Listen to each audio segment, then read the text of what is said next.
lugar para morar para siempre. El arca del pacto y los otros artículos fueron sacados por Jeremías y fueron escondidos en una cueva.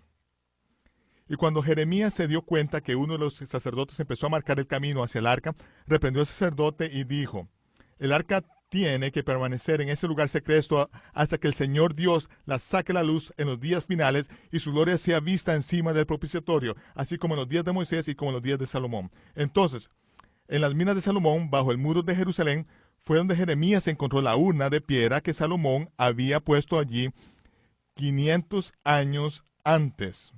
Tomó el arca del pacto y la escondió poniéndola en esa urna de piedra que Salomón había preparado como un lugar para que el arca permaneciera para siempre. Entonces, camino adentro, uno de los sacerdotes empezó a poner marcas y en los 1800 un explorador francés encontró la mitad de un querubín grabado en ese sistema de cuevas, lo desprendió con un cincel y la figura se encuentra en el Museo Real Británico hasta este día. Lo único que queda de él es esta marca de acero abajo con que habla el querubín guardián que fue desprendido en la pared. Esa es la última marca que mostraba cómo encontrar el arca del pacto. Esto es muy importante porque desde el lugar donde está la piedra en medio del templo, uno dibuja una línea recta en medio de las canteras de Salomón y nos lleva donde la urna de piedra fue enterrada fuera del muro norte de la ciudad de Jerusalén. Primero preparado por Salomón, luego el arca fue puesta allí por Jeremías durante el sitio de Nebuzaradán del imperio de Babilonia. Y los pilares de bronce, los caldeos los trajeron el mar de bronce y se llevaron todo el bronce a Babilonia. Y se describe todo, incluyendo el capitel de bronce, pero el capitel de bronce ahora medía 5 codos de alto. ¿Por qué 5 codos de alto? Porque cuando Nabuzaradán entró en el templo, la maquinaria había sido activada y lo único que pudieron ver cuando quemaron el templo fue los pilares de 18 codos y los 3 codos de capitel encima. Pero cuando juntaron los pedazos, notaron que los capiteles aún medían 5 codos de alto. Y se los llevaron a Babilonia. Todos los secretos están allí. Así como dijo Salomón, es la gloria de Dios esconder las cosas, pero la gloria de los reyes y de los hijos de los reyes, investigarlas. Por eso es que ningún masón de 33 grados sabe lo que saben los hijos del rey en este momento. Ahora los llevaré a los días de panes sin levadura del año 4029, porque todo esto es parte del cumplimiento de las fiestas del Señor durante la primavera. Ahora vamos a ver el cumplimiento durante la primavera de las fiestas del Señor. Vemos que cada una de las fiestas tiene una iniciación, un cumplimiento intermedio y otro final.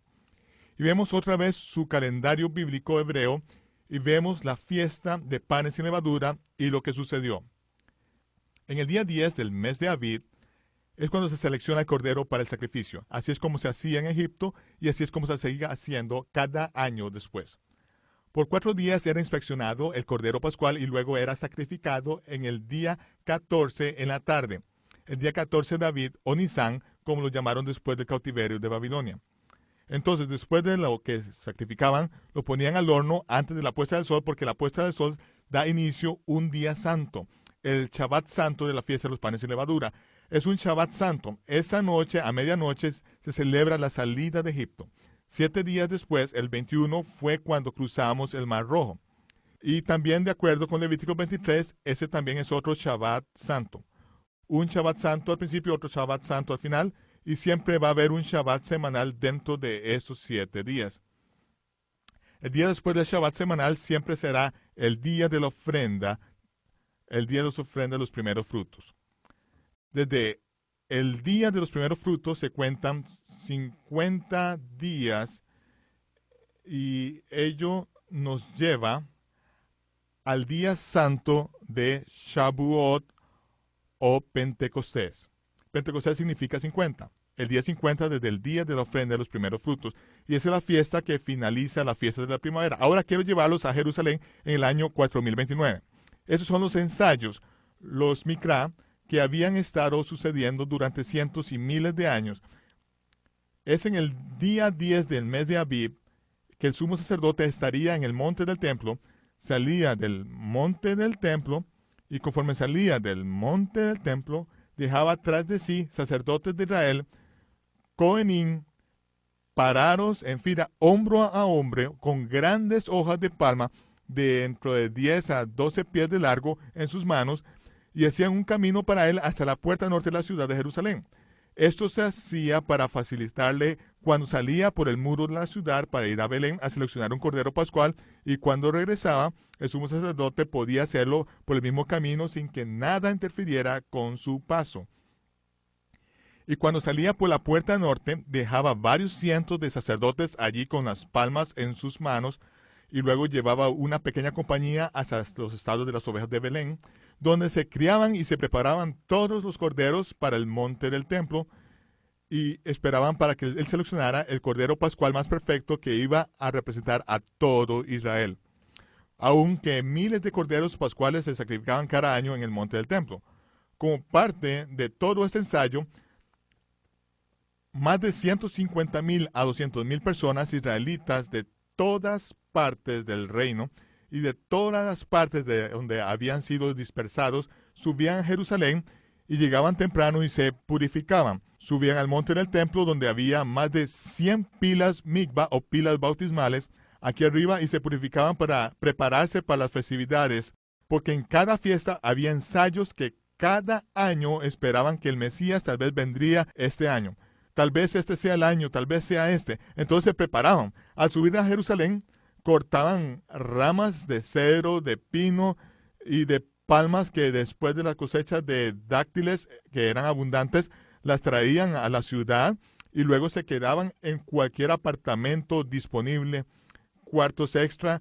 La ciudad de Jerusalén simplemente quedaba atestada de gente. 150,000 personas hospedadas donde pudieran a lo largo de los muros de Jerusalén, y en todos los edificios colocaban las ramas de cedro y de palma amontonadas esperando este día. Porque en el 10 de Abib, el sumo sacerdote salía de la ciudad de Jerusalén, salía a seleccionar el cordero, y cuando llegaba a esta puerta, el sacerdote exclamaba en voz alta: «Hosana a las alturas, bendito el que viene en el nombre del Señor». Y cuando lo hacía, ahí mismo, todos los sacerdotes a lo largo de esa línea que no lo podían ver empezaban a gritar: «Hosana a las alturas». Y luego 150,000 personas que salían corriendo de cada rincón de Jerusalén, tomando las palmas, quitándose sus talit y llegando a ese sitio, gritaban: «Hosana a las alturas». Sonaba como un huracán en las calles de Jerusalén. Cecil DeMille nunca pudo lograr ese efecto en su película, nunca podía poner tantos actores extra, era más grande que cualquier cosa que Hollywood jamás haya intentado. Ahora, en ese año 4029, las cosas sucedieron un poco diferente, porque el registro del Evangelio, según Juan, dice que eran 6 días antes de la Pascua, fue el 9 del mes de Abib, y fue cuando Yahshua tomó a un grupo de sus discípulos y fue a Betania, donde vivía su buen amigo Lázaro, a quien hacía poco había levantado de los muertos, solo unas cuantas semanas antes. Se quedaron con él esa noche fue ungido con perfume de nardos para su entierro, como lo había indicado, y la siguiente mañana instruyó a sus discípulos para que hicieran esto: hagan que todo el resto de sus discípulos, que podían haber sido cientos literalmente, se reúnan en la puerta de la ciudad de Jerusalén. Quiero que vayan y encuentren un asno en el cual nadie haya cabalgado, y pongan sus talits sobre él. La siguiente mañana vemos lo que pasó. El sumo sacerdote estaba fuera en Belén escogiendo el cordero pascual para ese año. Cuando viene por la esquina y se acerca a la puerta, ahí es cuando Jesús llega a la puerta montado sobre el asno. Es el día 10 del mes, es el Shabbat. Cuando llega a la puerta, sus discípulos empiezan a gritar: «Hosana en las alturas, bendito el que viene en el nombre del Señor». En ese momento, 150,000 personas salen de cada rincón de Jerusalén. Todos los sacerdotes que formaban el pasillo empiezan a gritar: «Hosana en las alturas». Suena como un huracán en las calles de Jerusalén. Todo el lugar está agitado, y sin embargo, el sumo sacerdote apenas está aquí arriba. ¿Y quién es el que viene montado sobre un asno? Es Jesús. Y cuando llega a la puerta, el sacerdote lo detiene y le ordena: «Dígale a sus discípulos que se callen. Dejen de gritar eso». Y Jesús dijo: «No lo haré, no lo haré. Si es necesario que la piedra grite, las piedras gritarán». ¿Por qué? Porque ese es el día